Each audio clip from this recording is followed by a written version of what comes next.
Part Gillu Hindi साहित्य की सुप्रसिद्ध कवयित्री एवं लेखिका सुश्री महादेवी वर्मा द्वारा लिखित गिल्लू रेखाचित्र विधा पर आधारित एक अनुभव रचना है।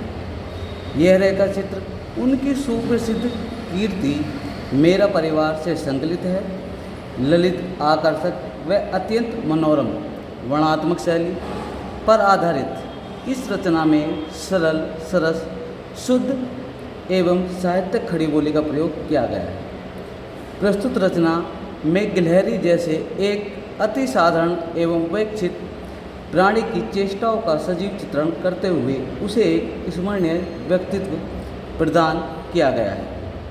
लेखिका की मानवीय संवेदना और ममता पर आधारित दृष्टिकोण लघु और उपेक्षित प्राणियों के प्रति भी प्रेम, सहानुभूति और वत्सलता का भाव जगाने के लिए प्रेरित करता है। देखिए ये चीज़ें इसमें बताई गई है। अब इसकी पार्ट को हम पढ़ते हैं। तो बच्चों पहले इस पार्ट को पढ़ते हैं। सोन जूही में आज एक पीली कली लगी है। उसे देखकर अनायास ही उस छोटे जीव का स्मरण हो आया जो इस लता की सघन हरितिमा में छिपकर बैठता था और फिर मेरे निकट पहुंचते ही कंधे पर कूदकर मुझे चौंका देता था। तब मुझे कली की खोज रहती थी, पर आज उस लघु प्राणी की खोज है, परंतु वह तो अब तक इस सोन जूही की जड़ में मिट्टी होकर मिल गया होगा। कौन जाने स्वर्णिम कली के बहाने वही मुझे चौंकाने ऊपर आ गया हो। देखिए अब इसके हम व्याख्या करते हैं। लेखिका कहती है, देखिए सोन जूही का अर्थ है पीले फूलों वाली एक लता। सोन जूही का अर्थ है पीले फूलों वाली एक लता। तो लेखिका कहती है आज जूही के पौधे में कली निकल आई है। आज जूही के पौधे में कली निकल आई है जो पीले रंग की है, जो पीले रंग की है। उस कली को देखकर लेखिका को उस छोटे से जीव की याद आ गई। छोटे जीव गिल्लू की जगह है गिलहरी की याद आ गई। उस जूही के पौधे की हरियाली में छिपकर, हरितिमा हरियाली में छिपकर, और सघन का अर्थ है घनी, घनी हरियाली में छिपकर बैठ रहता था। उस जूही के पौधे की हरियाली में, घनी हरियाली में छिपकर बैठा रहता था। और जब लेखिका उसके नज़दीक पहुंचती थी तो वह लेखिका के कंधे पर कूदकर लेखिका को चौंका देता था।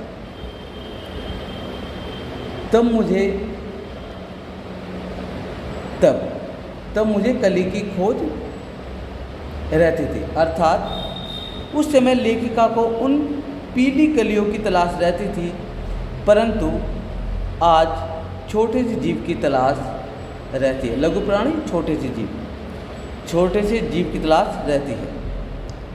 परंतु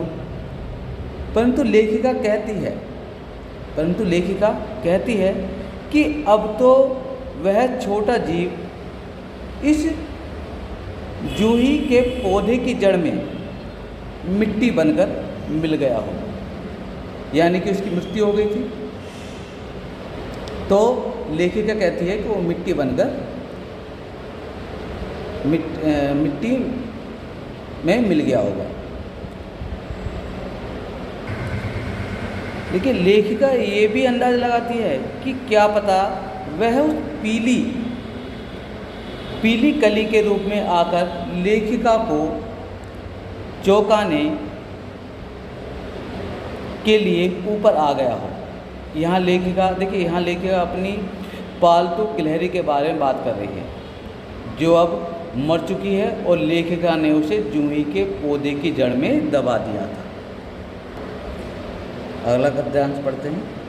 अचानक एक दिन सवेरे कमरे से बरामदे में आकर मैंने देखा दो कोए एक गमले के चारों ओर चोंचों से छुआवल जैसा खेल खेल रहे हैं।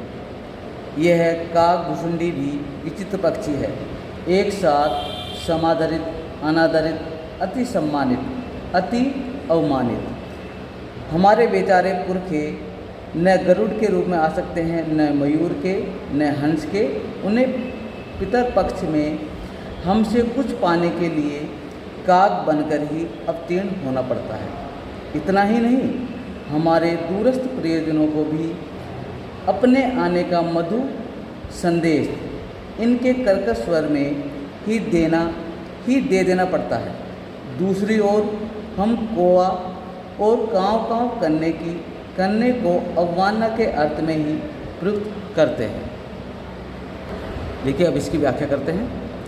लेखिका कहती है कि अचानक एक दिन जब वह सवेरे कमरे से बरामदे में आई तो उसने देखा दो कौवे एक गमले के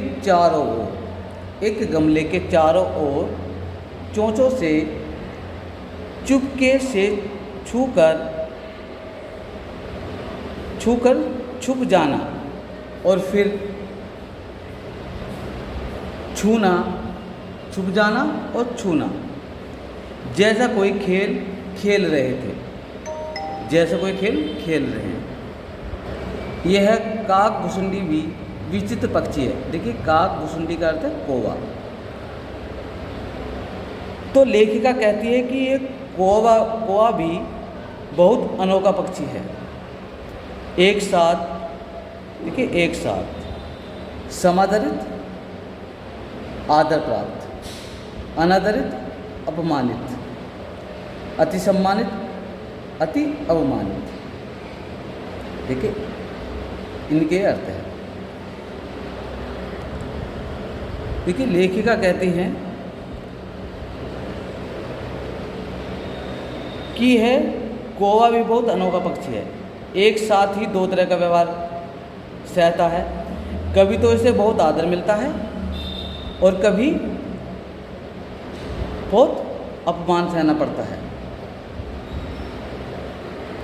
जैसे हमारे पुरखे न गरुड़ के रूप में आ सकते हैं, न मोर के और न हंस के। उन्हें पितर पक्ष में हमसे कुछ पाने के लिए एक कौवा बनकर ही प्रकट होना पड़ता है, प्रकट होना पड़ता है।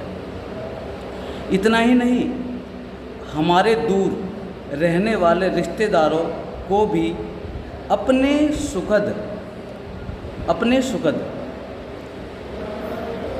अपने आने का सुखद संदेश इनके कानों को निभाने वाली आवाज़ में ही देना पड़ता है। वहीं दूसरी ओर हम कौवा और काँव काँव करने को अपशगुन के अर्थ में प्रयोग करते हैं।